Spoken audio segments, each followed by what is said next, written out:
I want to take some of the, can you hear me? Yes. I want to take some of the history of the Roman Empire and try to move it into the modern world for a moment.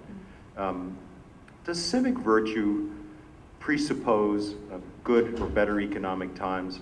And I'll give you an example of that. There's obviously been a lot of discussion about healthcare reform in the modern world today, and there's a segment of the American public that feels that that's not my problem, it's someone else's problem. There was a piece on a business series the other night that talked about people walking away from homes that are in foreclosure.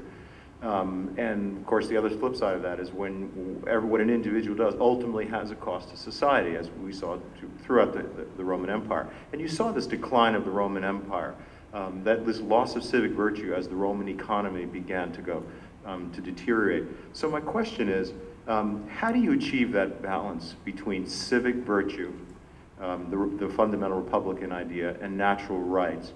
Because if you look at the history of the Roman Empire, that balance really began more to tip towards natural rights, and that many historians, some historians would argue that that was the beginning of the downfall of the Roman Empire.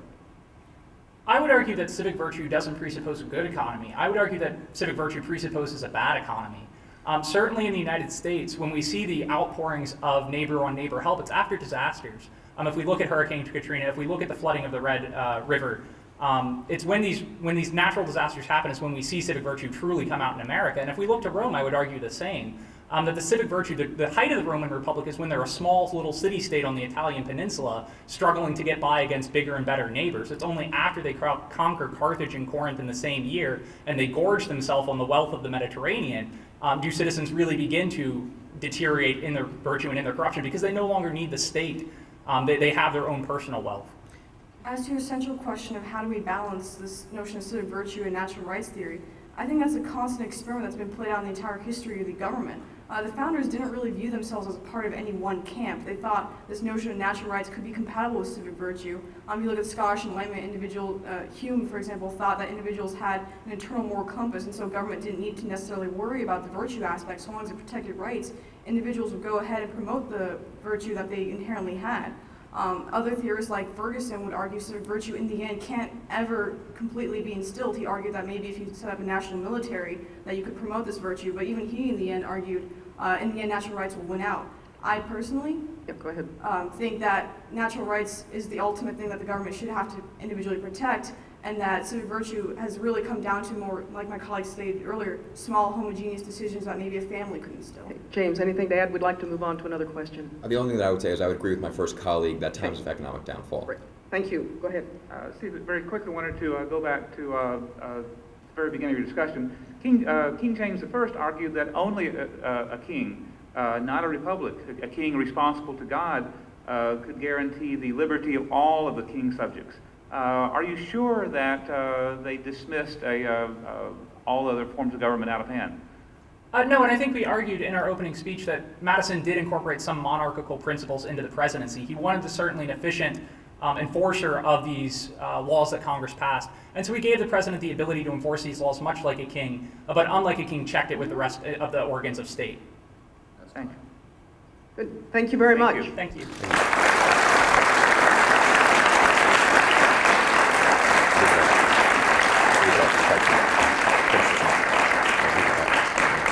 Even though it's the last day, we are compelled to provide feedback.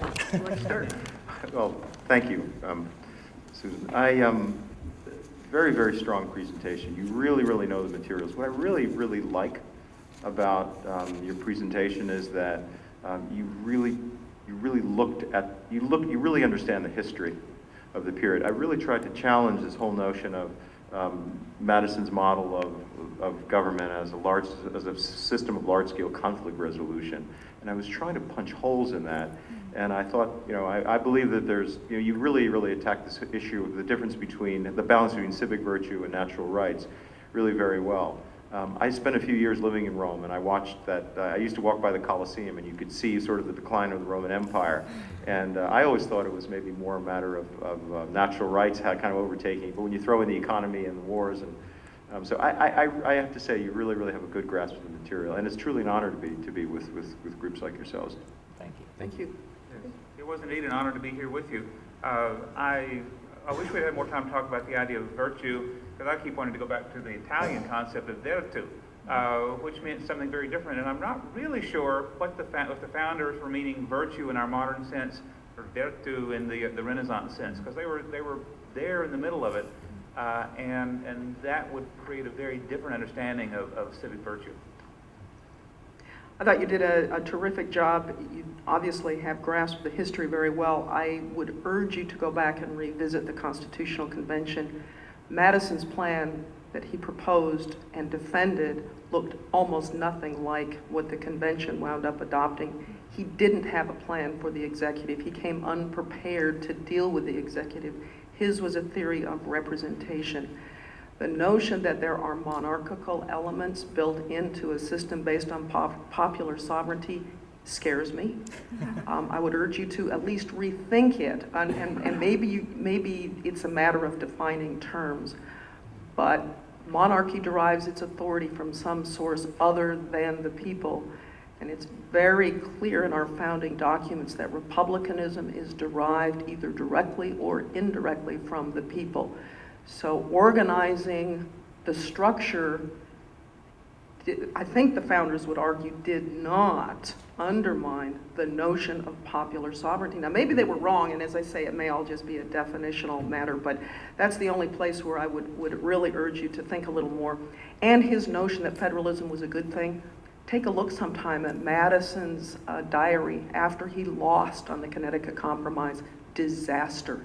Federalist 39, written in the form of a dialogue. Madison's having to defend something he thought was awful. We have turned it into a great virtue, whether in the Italian or modern sense. But Madison sure didn't. So those are the only places that I would urge you to continue to think and struggle with this material. What an extraordinary way for us to get to start our day with you. Thank you so much. Thank you. Thank you.